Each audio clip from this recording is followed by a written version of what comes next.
Dans cette première vidéo, nous allons découvrir ensemble la nomenclature des alcanes linéaires.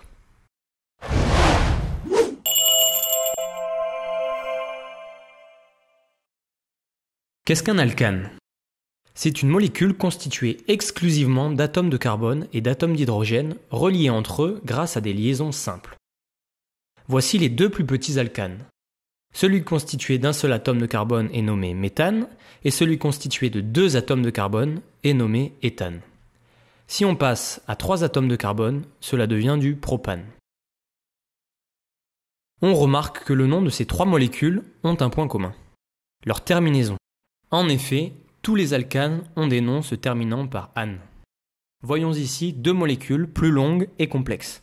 Le méthylbutane, qui est un alcane ramifié.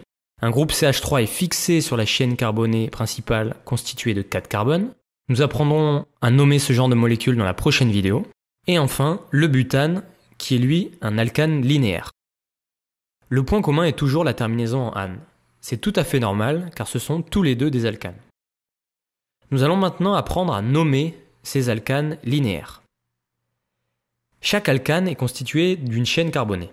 Autrement dit, un enchaînement d'atomes de carbone reliés entre eux qui forment la structure de la molécule.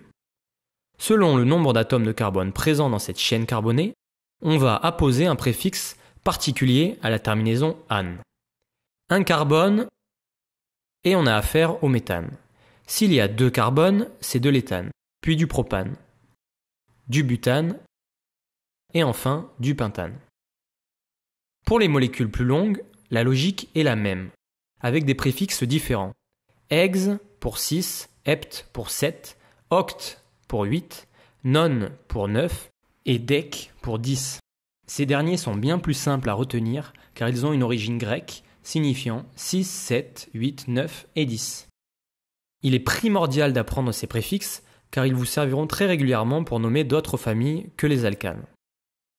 Dans une seconde vidéo, vous allez découvrir comment on nomme des alcanes ramifiés. Mais avant cela, je vous conseille d'apprendre par cœur les différents préfixes. Vous allez voir que nous allons en avoir grandement besoin. À bientôt pour une prochaine vidéo.